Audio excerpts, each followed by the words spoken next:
Bien, vamos a comenzar la clase desde hoy. Buenas tardes. Bueno, continuando entonces con los temas de geometría plana, tenemos lo que es la circunferencia, ¿no? Que es una curva cerrada y plana que tiene la característica de tener todos sus puntos a una misma distancia de un punto interior al cual llamamos centro. Ahora, un arco es una porción limitada de una circunferencia, ¿no? Como tenemos acá, esto de aquí es circunferencia y un pedazo de esa circunferencia, por ejemplo, ese de ahí, puede ser conocido como un arco. En el caso de la semicircunferencia es, como indica su nombre, la mitad de la circunferencia, ¿no? O sea que el arco está formado por un ángulo de 180 grados.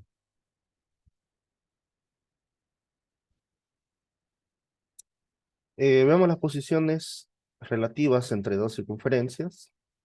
Si dos circunferencias tienen el mismo centro, estas se denominan concéntricas. Si dos circunferencias tienen distintos centros, estas se denominan excéntricas, ¿no?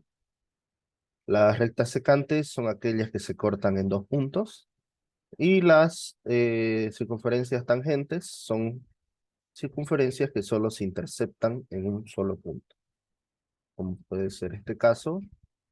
Aquí se corta en dos, tenemos que son tangentes ambas circunferencias. Y aquí solo se encuentran en un único punto, ¿no? En ese caso se denominan tangentes. ¿Qué es un círculo? Un círculo es la superficie plana limitada por la circunferencia que es solamente, dice, la línea exterior. Entonces, esto sería un círculo, ¿no? Toda esta superficie que está dentro de lo que es la circunferencia. Algunas líneas notables de lo que es la circunferencia, tenemos lo siguiente. Tenemos lo que es el centro. El centro de un círculo siempre estará, valga la redundancia, en el centro. Y es aquel punto del cual podemos medir cualquier punto de la circunferencia y tendrá la misma distancia, ¿no? Dicha distancia está dada por esto de aquí, ¿no? El radio, donde es el mismo en todo, en toda la línea de la circunferencia. Ahí tenemos el radio. Ahora, si nosotros hablamos del diámetro, el diámetro es una línea recta que cruza de extremo a extremo de la circunferencia y que pasa por el punto central, por el centro. Ese es el diámetro. Si hablamos de una cuerda, la cuerda une dos puntos cualquiera en el círculo, por ejemplo acá, de Q a P.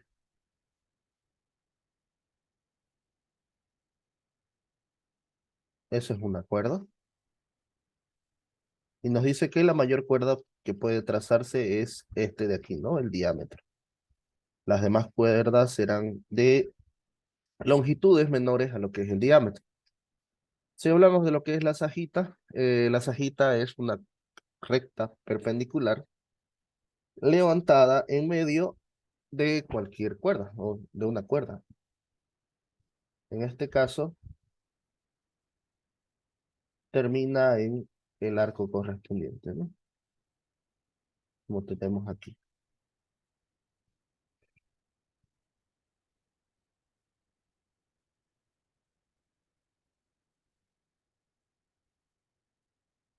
Una línea secante, aquella línea que corta un círculo en dos puntos, y una línea tangente, que es aquella que toca el círculo o la circunferencia en un único punto, ¿no? En este caso, este punto T.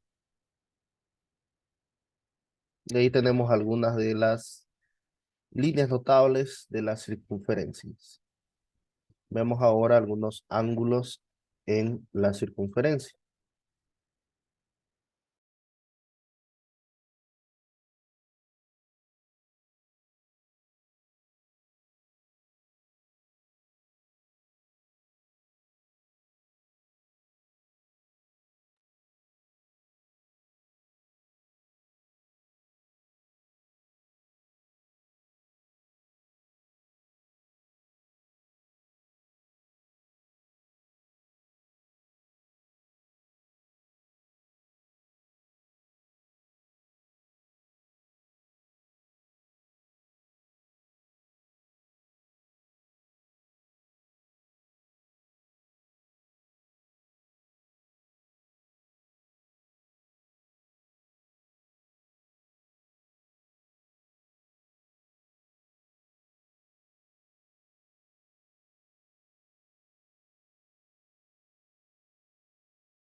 Bien, continuemos.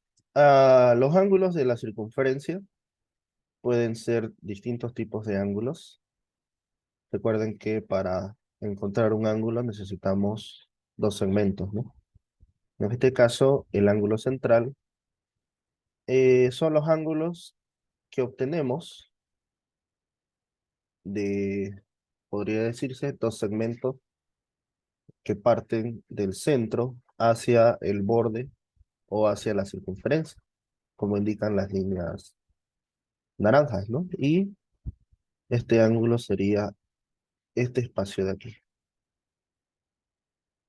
Ahora, ¿qué relación tiene un ángulo central con, eh,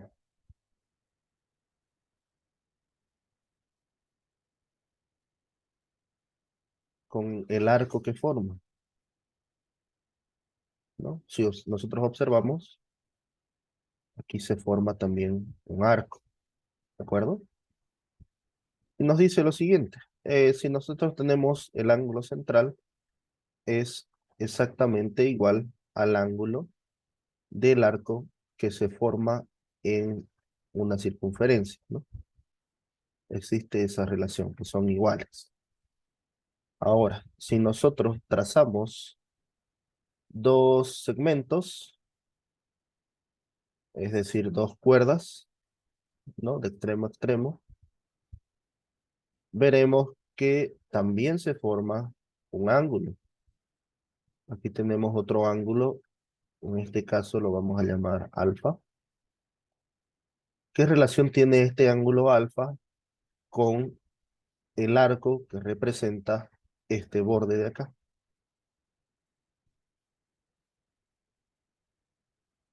Este borde, perdón, este arco, ¿no? Aquí se forma un arco que tiene una longitud beta. Nos dice que alfa es beta medios, ¿no? Entonces, la longitud aquí es dos veces el valor de beta, ¿no? O, en todo caso, alfa igual a beta medios. Veamos lo que son los ángulos externos inscritos. Tenemos, ¿no? Aquí dos cuerdas. Vamos a prolongar la segunda, al igual que en los triángulos, para hallar lo que es el ángulo exterior. Prolongábamos un poco más y medíamos por fuera, ¿no? Y eso de ahí es el ángulo externo, en este caso se llama alfa. ¿Y qué relación tiene con estos dos arcos? Vemos que acá se está formando un arco de omega unidades y de este otro lado se forma otro arco con delta unidades, ¿no? Entonces, el ángulo exterior será la suma de ambos, omega más delta, dividido entre 2. Ese es el ángulo inscrito. Ahora, tenemos otro tipo de ángulo acá. Tenemos el ángulo semi-inscrito, donde hay una línea tangente. De esa línea tangente cruzamos otra cuerda y esta une eh, los dos extremos de un arco. El ángulo que se forma aquí del círculo, perdón, del borde de la circunferencia hasta esta línea o esta cuerda se denomina alfa. Y alfa se relaciona con el ángulo del arco de esta forma, ¿no? Alfa es el ángulo del arco dividido entre 2.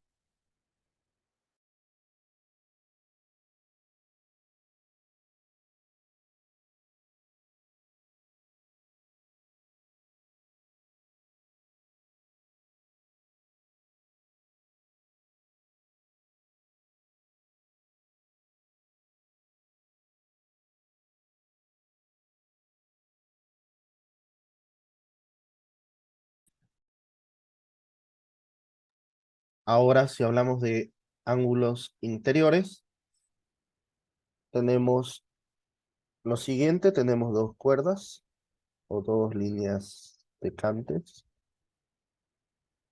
que pasan por los bordes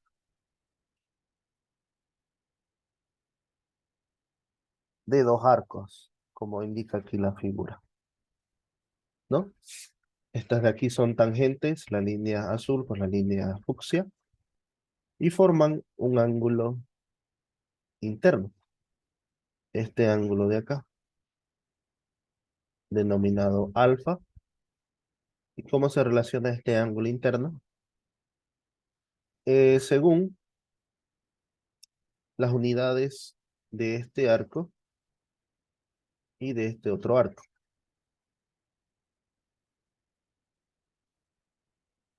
¿no? Aquí dice que tiene beta unidades y omega unidades. Y la relación que existe es la suma de ambos dividido entre 2. Ahora tenemos también estos de aquí, los ángulos exteriores, ¿no? Tenemos tres formas, pero básicamente consiste en líneas secantes que se interceptan y esa intercepción genera un ángulo. Ese es el ángulo alfa. Ahora, ¿qué relación tiene con estos dos arcos? Con este primero y con este segundo. Dice que es beta menos W dividido entre 2, ¿no? Aquí igual ocurre lo mismo. En este caso, esta recta es tangente a este punto, donde se encuentran los dos arcos y es secante y pasa por los otros dos extremos de los segmentos de la circunferencia. Existe la misma relación. Otro caso es cuando los dos puntos son tangentes.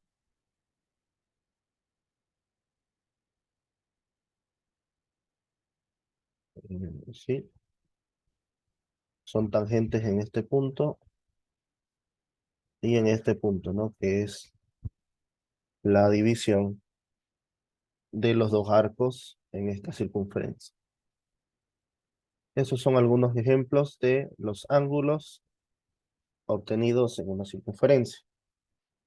Ahora, veamos el teorema de Poncelet. El teorema de Poncelet nos dice que la longitud de ambos catetos, lo que estamos aquí repintando de verde, dice que la suma de los catetos es igual a las longitudes de la hipotenusa, es decir, esta hipotenusa, más el diámetro de la circunferencia, ¿no? O nosotros sabemos bien que el diámetro es 2 veces el radio, ¿no? Cualquiera de los dos casos. Entonces, esta es la fórmula.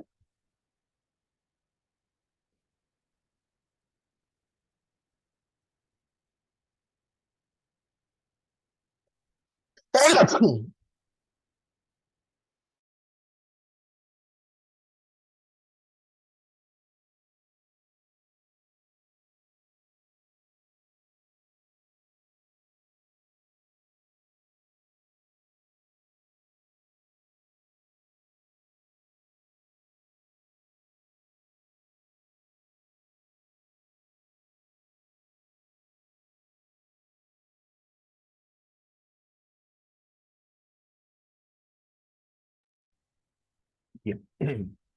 Entonces, ese es el teorema de Poncelet y sería bueno utilizarlo en algunos ejercicios que vamos a ver después. Un poco más de teoría.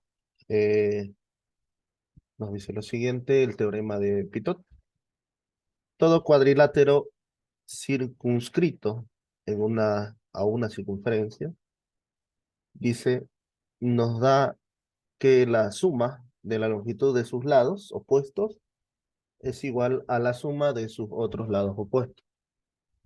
¿Qué quiero decir con eso? Si nosotros tenemos una circunferencia, como en este caso de acá,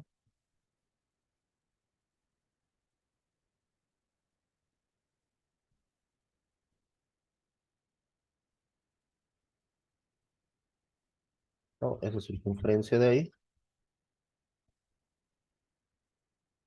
¿Qué significa un cuadrilátero circunscrito? Un cuadrilátero que roza los bordes de un círculo, ¿no? Por ejemplo, esto de acá.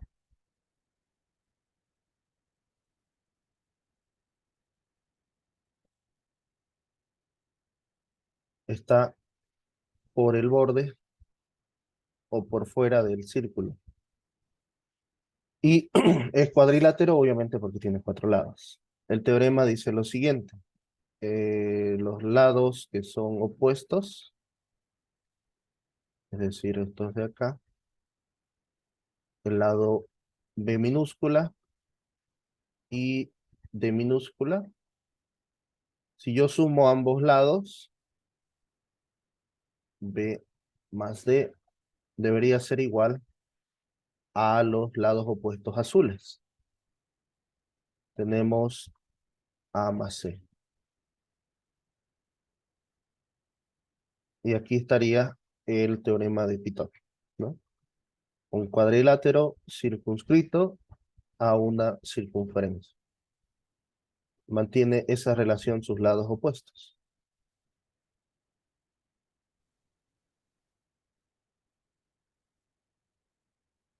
Veamos el teorema de las cuerdas. Habíamos visto que las cuerdas son estas rectas de aquí, ¿no? Son rectas que cruzan de extremo a extremo en un círculo. La cuerda mayor que puede existir, habíamos dicho que es el diámetro, pero el teorema de las cuerdas me dice lo siguiente. Si dos cuerdas son tangentes, es decir, que se encuentran en un punto, en este caso se encontraron acá, ¿no? Ahí las cuerdas son tangentes, o mejor dicho, secantes, se cortan en un punto interior, dice, ¿no? De la circunferencia. Se cumple lo siguiente, que el producto de las longitudes de los segmentos que se forman, es decir, este segmento de acá, cambiaremos de color, este segmento que se cortó aquí, por el otro segmento, debe ser igual a el producto de ambos segmentos que se forman de la cuerda A a B. Es decir, este segmento A por este segmento B.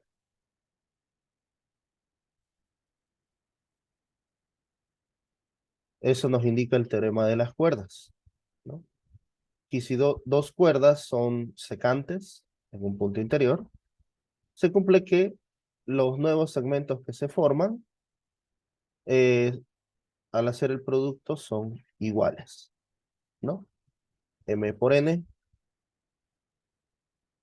es igual a A por B. Existe esa relación entre dos cuerdas que son secantes en un punto interior de la circunferencia.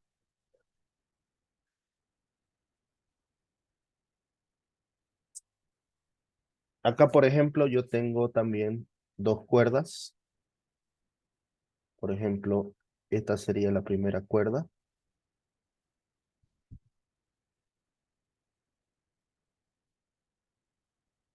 Esta cuerda de acá. Acuérdense que el diámetro también es una cuerda. Y tomo una cuerda cualquiera. Por ejemplo, aquí. Y tenemos lo siguiente. Al estar el círculo dividido en dos partes, ¿no? Imaginariamente el círculo acá continúa, ¿no? El espacio restante para este segmento, siendo esta línea de aquí el diámetro, también sería igual a X. Por lo tanto, X por X debería ser obviamente X cuadrado. Y los segmentos que se formaron aquí, ¿no? Este segmento que es M y este segmento que es N. De ahí sale todo eso.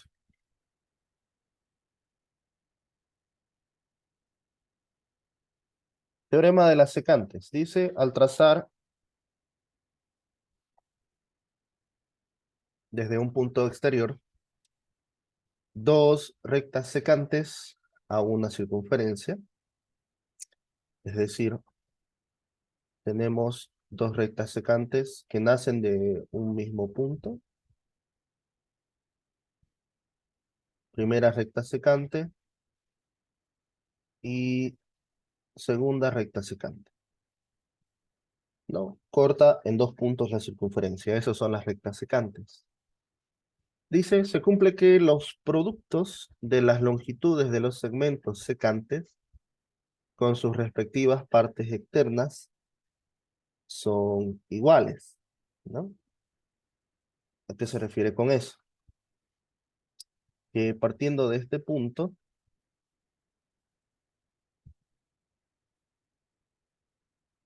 donde se cortan ambas líneas secantes, nos dice que los segmentos externos, es decir, los que están por fuera o hasta el punto, es decir, en este espacio de acá, esos son los segmentos externos. En estos casos son el segmento A y el segmento B. El producto de ambos es igual a las partes o las longitudes de los segmentos secantes, que son estos de aquí. Desde el punto A hasta este punto, eso es N, por en este punto de aquí, que está representado por esta línea de acá, que es M.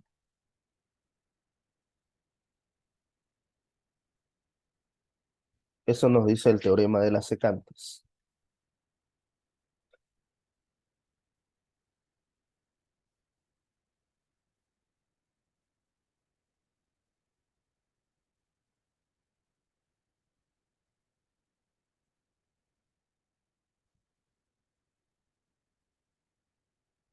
Relaciones métricas en el triángulo rectángulo, dice acá.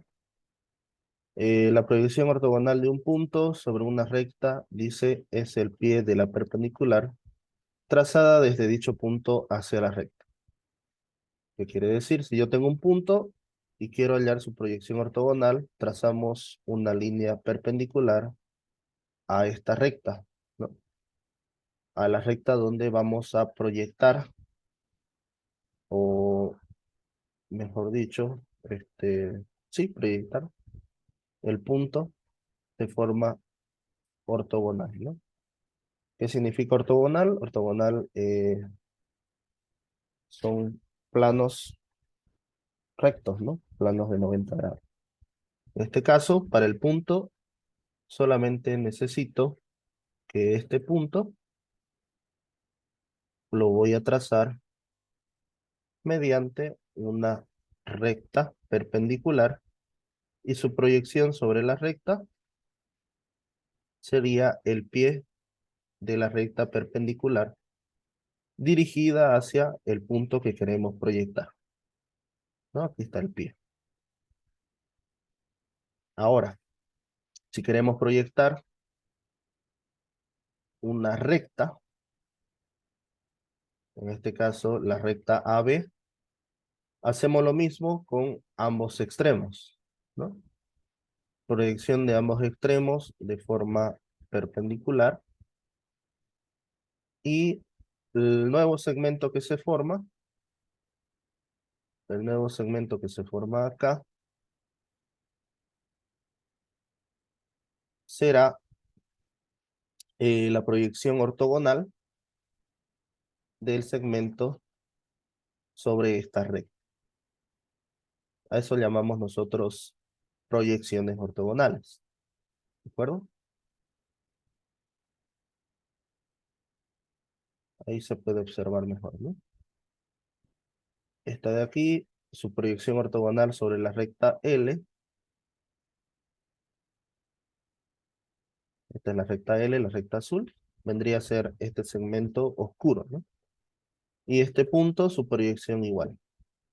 Recuerden que estas rectas que hemos trazado para dibujar la proyección deben ser de 90 grados, ¿no? Es decir, ángulos rectos o líneas perpendiculares a L. L es esta recta de aquí abajo.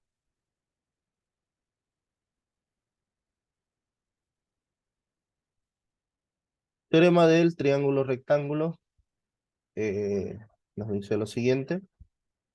Tenemos los dos catetos. Primer cateto, segundo cateto, acá.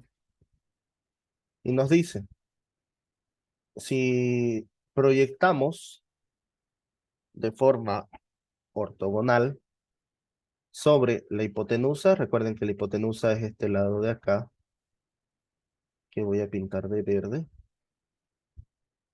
¿Cuál sería la proyección del cateto corto sobre la hipotenusa? La proyección ortogonal sería esta recta con color naranja. Y si hablamos de la proyección del cateto largo sobre la hipotenusa, la proyección ortogonal sería ese pedazo de ahí, ¿no? Este punto a este punto y de este punto a este punto la proyección ortogonal sobre la hipotenusa. Y tenemos dos nuevos segmentos. Al primero lo vamos a llamar M y al segundo lo llamaremos N. ¿no? La longitud total de la hipotenusa nosotros le llamamos B. El cateto largo es A y el cateto corto es C. Tenemos entonces todos esos segmentos y la línea perpendicular de la hipotenusa hacia el vértice donde se encuentran los catetos o donde está el ángulo recto, lo vamos a llamar altura. ¿De acuerdo? Tenemos entonces todos estos segmentos. Veamos algunos teoremas relacionados con estos segmentos. El teorema 1 nos dice lo siguiente. El cuadrado de la longitud de un cateto, cualquiera de los dos, es igual al producto de la longitud de la hipotenusa por la proyección de dicho cateto. En el caso del cateto C, este cateto C, su proyección es M. Entonces, C al cuadrado, como indica acá, sería la longitud de la hipotenusa, que es B, por su proyección ortogonal sobre dicha hipotenusa, que es M. En el caso del otro cateto, el cateto A elevado al cuadrado es igual a la hipotenusa, que es B, por su proyección ortogonal, que es N. Ese es el primer teorema. Ahora, el teorema 2 nos dice, en todo triángulo rectángulo, el producto de las longitudes de los catetos, es decir, cateto A por cateto C, es igual al producto de las longitudes de la hipotenusa, que es esta recta de acá abajo, la recta B, y la altura relativa a esta en el triángulo ABC, ¿no? Y hemos denominado la altura como esta recta de acá, ¿no? Que va de forma perpendicular desde la hipotenusa hasta el ángulo recto del triángulo rectángulo, ¿no? Hacia este vértice, esto es H.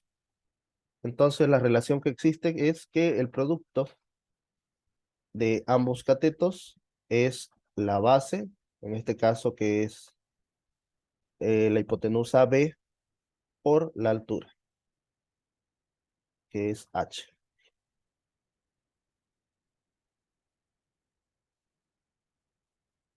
Ahora, en el teorema 3 nos dice lo siguiente, ¿no? En todo triángulo rectángulo, el cuadrado de la longitud de la altura, esta es la altura, es igual al producto de las longitudes de las proyecciones. ¿Qué quiere decir eso? Que vamos a tener esta proyección M y esta proyección N.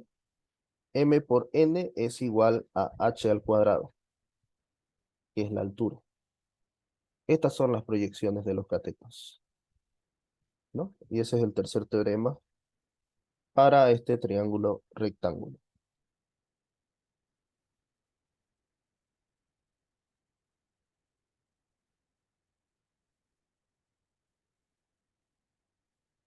Bien, esa era entonces la parte del tema de círculos. Vamos a ver el tema de polígonos, ¿no? Que también está incluido en esta unidad de geometría plana.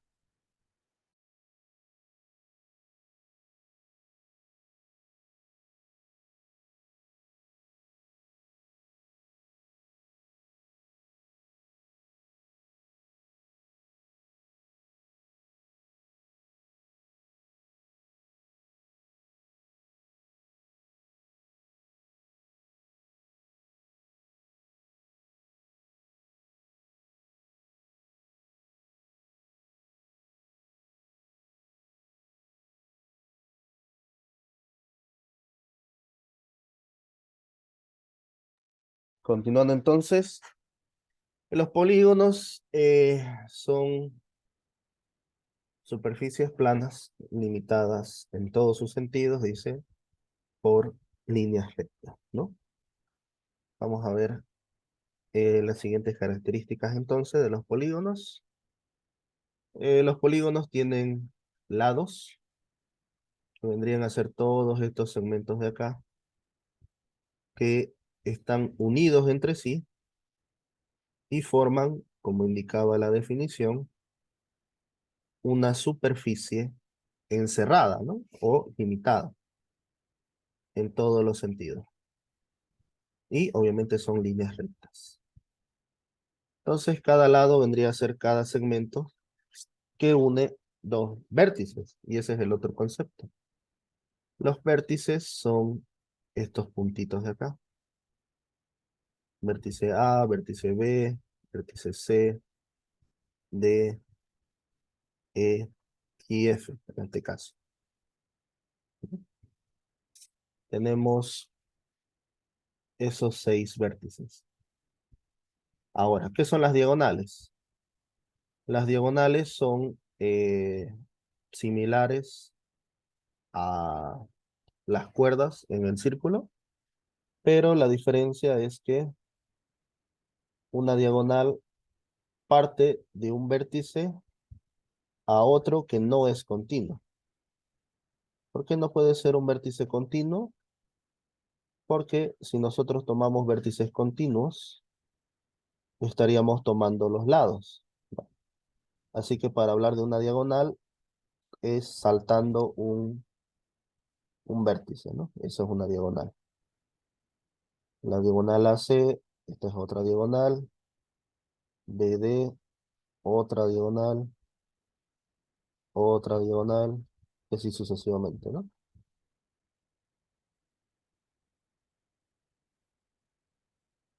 Ahí estarían las diagonales.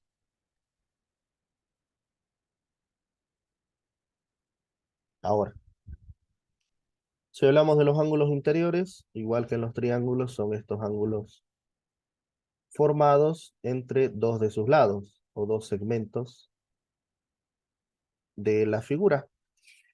Si hablamos de los ángulos externos, es la prolongación acá. Prolongamos. Por ejemplo, prolongo este segmento de acá y hago la medición con la parte externa de mi figura, ¿no? Y ese es un ángulo exterior.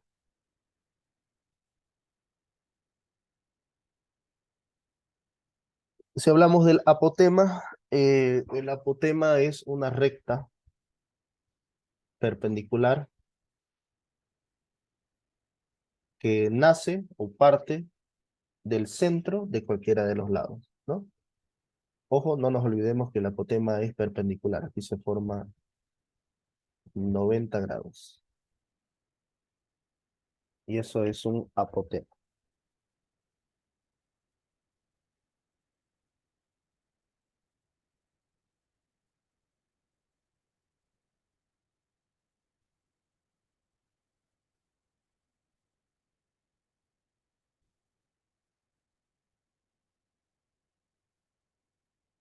Dice también, tomando en cuenta el número de los lados que posee un polígono, se denominan, ¿no?, triángulos, cuadriláteros, pentágonos, hexágonos, septágonos, etcétera, ¿no? Ahí están los nombres.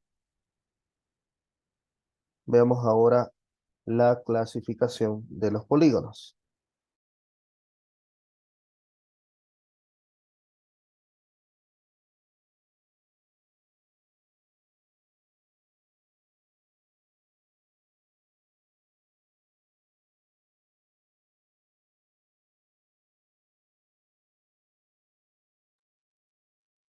Los polígonos se pueden clasificar de distintas formas. Una forma de clasificación sería los polígonos equiláteros, que nos dice que son aquellos polígonos con todos sus lados iguales o congruentes en este caso. En el caso de los polígonos equiángulos, tienen todos sus ángulos congruentes. Por ejemplo, este de acá. Si hablamos de polígonos regulares, son una combinación de los dos anteriores. Es decir, que tienen sus lados y ángulos congruentes, ¿no? Respectivamente congruentes.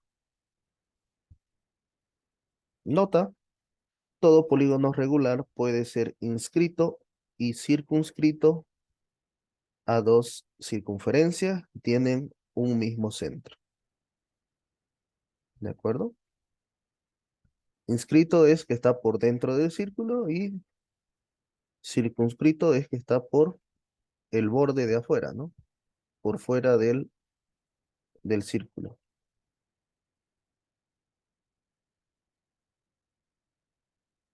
Polígonos aleveados son aquellos que están contenidos en distintos planos. Hexágono alaveado, dice. Tenemos estos dos planos, ¿no? El primer plano, este plano de acá, plano 1, y este segundo plano de aquí, plano 2, ¿no? Tenemos que esta figura geométrica está contenida en dos planos. A eso se denomina un polígono alaveado. Los polígonos estrellados que se originan al prolongar los lados de un polígono convexo. Dice, el pentágono es el polígono estrellado de menor número de lados, ¿no? Aquí está el dibujo. Consiste en que si tenemos un pentágono, que son cinco lados, para obtener estos polígonos estrellados, basta con alargar eh, todos los lados de esta forma. Primer lado alargado, segundo lado alargado, tercer lado alargado, cuarto y quinto, ¿no? Todos sus lados están alargados y pueden observar que se forma una estrella de 5 puntas, ¿no? Que es un pentágono estrellado. Continuando entonces, aquí hay un poco de teoría, dice, la estrella pentagonal era el emblema de los miembros de la famosa escuela pitagórica que Pitágoras fundó en Crotona.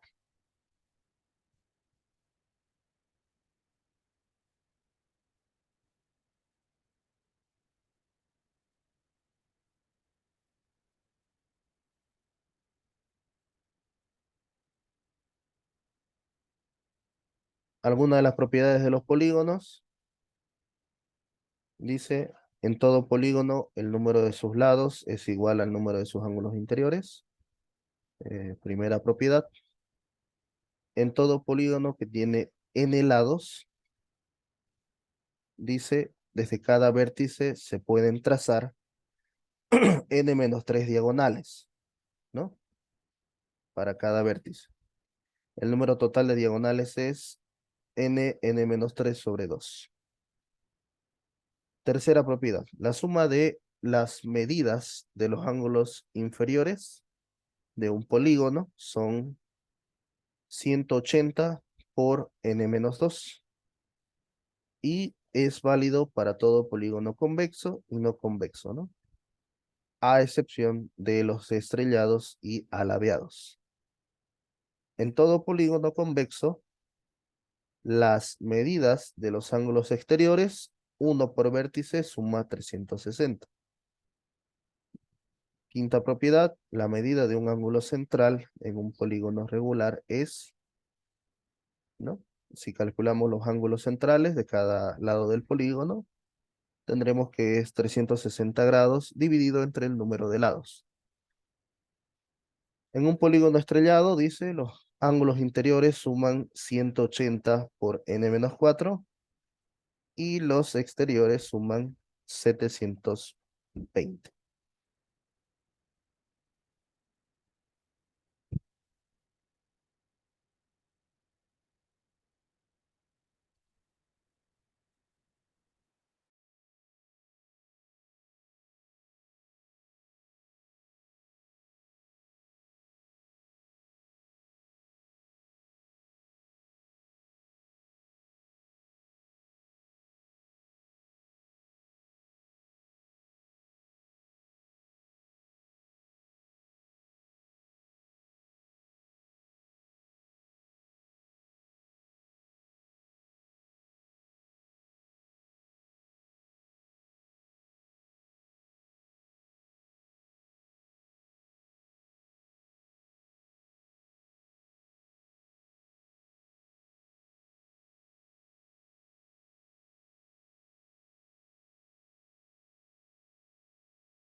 Bien, para concluir la unidad, vamos a ver entonces lo que es perímetro, área y volumen de las figuras geométricas. ¿Qué es el perímetro? Es la longitud de la línea que conforma el borde o contorno de una región, ¿no? Se denota como P de perímetro, y seguidamente, ¿no? Se nos muestra algunos ejemplos de perímetros para figuras geométricas conocidas. Entonces, cuando hablamos de perímetro, ¿a qué nos referimos? Sería todo este borde, ¿no? Borde del cuadrado, el borde del rectángulo, borde del triángulo y el borde del círculo, ¿no? Ese borde. Ese borde es el perímetro. En el caso del cuadrado, hacer todos los lados iguales sería 4 veces uno de sus lados. En el caso del rectángulo, tenemos dos lados más cortos que los otros dos, y sería la suma de los dos lados cortos y los dos lados largos, ¿no? Eso es el perímetro total de un rectángulo. Si hablamos de un triángulo, es sumar sus tres lados. Y en el caso del círculo, tenemos que el perímetro del círculo es 2pi por r. 2pi por r. Ahora, ¿qué es el área?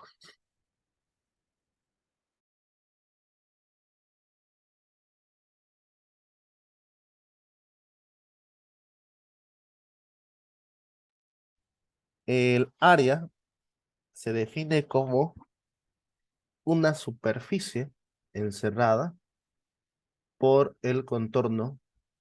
Dicho contorno nosotros lo denominamos perímetro, ¿no? Entonces, vendría a ser toda la superficie que está encerrada por el contorno denominado perímetro, ¿no? Eso para toda la figura. Por ejemplo, acá, eh, toda esta superficie interna del cuadrado se denomina área. Y el área es esa superficie encerrada por el perímetro. ¿De acuerdo? Ahora, tenemos distintas fórmulas, pueden revisarlas. La fórmula básica de los triángulos será siempre base por altura dividido entre 2. Si hablamos del cuadrado, es el producto de sus lados, o en todo caso, el cuadrado de uno de sus lados sería el área. En el caso del trapecio, sería la suma de sus bases, la base de arriba, la base de abajo, dividido entre 2, por la altura. Esto igual es base por altura, lado largo por lado corto. El rombo es el producto de sus diagonales. Recuerden, estas son sus diagonales. Todo eso dividido entre 2.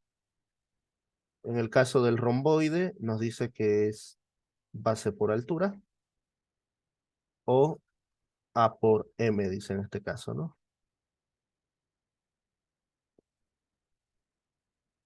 Área de regiones circulares, si es del círculo completo, es pi por radio al cuadrado. Si hablamos de coronas circulares o la dona, ¿no? Un anillo, por ejemplo, un anillo, una dona, un neumático, podríamos calcular el área que forma. Restando al radio mayor, le restamos el radio menor y se ocupa la misma fórmula del círculo, ¿no? En el caso de sectores circulares, es decir, una porción de pizza, por ejemplo, yo podría tomar el ángulo que se forma aquí, tomamos el área del círculo y el ángulo dividido entre 360, siempre y cuando los grados estén en sexadesimales. Si hablamos de sectores circulares, hay distintas formas de calcularlo. Este es un ejemplo. que es básicamente de todo este pedazo, calculamos esta área encerrada menos este triángulo de acá. Eso es lo que se calcula para este sector de aquí. En el caso del trapecio dice superficie de arriba, superficie de abajo. Lo calculamos el área, ¿no? Como si calculara todo este pedazo y le voy a quitar este pedacito y me queda este espacio de acá. Áreas del triángulo en función al semiperímetro y el radio, otro ejemplo. Y tenemos nuestro último punto, ¿no? A repasar, que es el volumen. ¿Qué es el volumen? El volumen es el espacio que ocupa un cuerpo geométrico, ¿no? También podemos entenderlo como el espacio comprendido dentro de la superficie o área de un cuerpo geométrico. Por ejemplo, nosotros podemos descomponer una caja, por así decirlo, ¿no? El ejemplo de la caja es la más conocida. La caja tiene la base, tiene sus aletas, por así decirlo, unas aletitas, así y así, ¿no? Obviamente aquí le falta la tapa, ¿no? Ahí está. Entonces, el volumen de la caja sería todo, obviamente aquí está desdoblado, todo el espacio que ocupa esta área, obviamente cuando está doblada, ¿no? Y es básicamente en el caso de la caja, si la caja tiene longitud, ancho y altura, el tema de el volumen es prácticamente el producto de esos tres lados. Si hablamos del cubo, el cubo es uno de sus lados al cubo. Si hablamos del cilindro circular recto, tenemos la base, que es circular, por la altura del cilindro. Así se calcula el volumen de esta figura geométrica. Si hablamos del cono, aquí tenemos la fórmula del cono, pueden observarla. Y en el caso de las esferas, o sí, las esferas, nosotros tenemos un radio, y para hallar el volumen es 4/3 de pi por radio al cubo. Si queremos el volumen de la esfera de radio R, ¿no? Y esto es prácticamente todo el avance que teníamos de esta unidad, ¿no? Tema de perímetro, área y volumen. Esto concluye la unidad 5. Aquí hay un ejemplo que vamos a revisar de forma rápida. Dice, el cateto AB del triángulo rectángulo ABC, es decir, este cateto de aquí,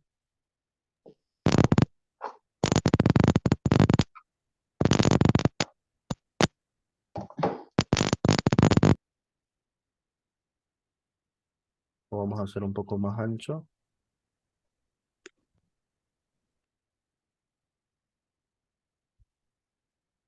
Este cateto se divide en partes congruentes, en partes iguales, ¿no? Lo va a dividir, dice en partes iguales ese segmento. Por los puntos de división se trazan 7 segmentos paralelos. Estos 7 segmentos de acá. Mejor los escribimos bien.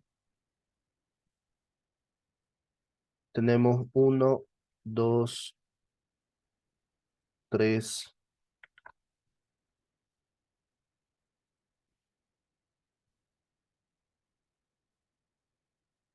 4, 5, 6 y 7. Ahí están los 7 segmentos paralelos al cateto AC, ¿no? Es decir, que son perpendiculares y en realidad esto es BC.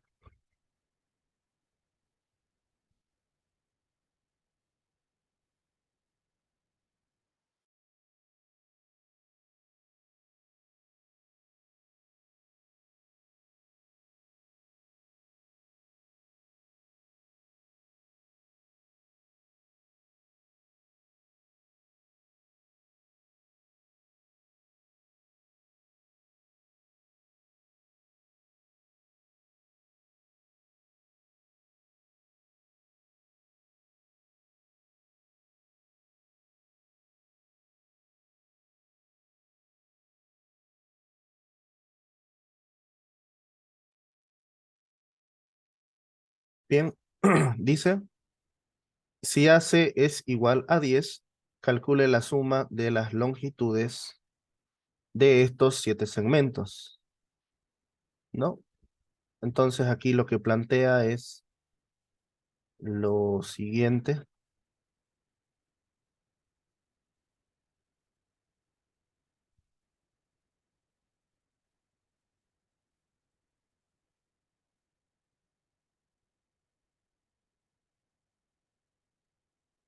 Creo que aquí era BC, porque después lo ocupa esto como 10. Sí, BC es 10. Los errores que tiene el libro, ¿no? Dice de la figura, al trazar las paralelas a los puntos de división, por los puntos de división, al lado queda dividido en 8 segmentos congruentes, ¿no? Tenemos 1, 2, 3, 4, 5, 6, 7, 8. 8 segmentos que son congruentes, ¿no? Es decir, estos espacios de acá, cada uno de esos espacios son de una misma longitud. Ahora, lo que hace aquí es eh, deducir si este segmento mide X, este segmento medirá 2X, este segmento de acá medirá 3, y así sucesivamente llegan al último segmento que es 8X. Dado que BC es igual a 10, nos dice 8X es igual a 10, X sería 5 cuartos. Ahora, la suma de las longitudes de estos 7 segmentos sería X, 2X, 3X, 5X, hasta 7, es de 28X. Si reemplazamos X igual a 5 cuartos, nos dará que la suma de las longitudes es 35. Bien, y bueno, vamos a continuar resolviendo ejercicios el día de mañana.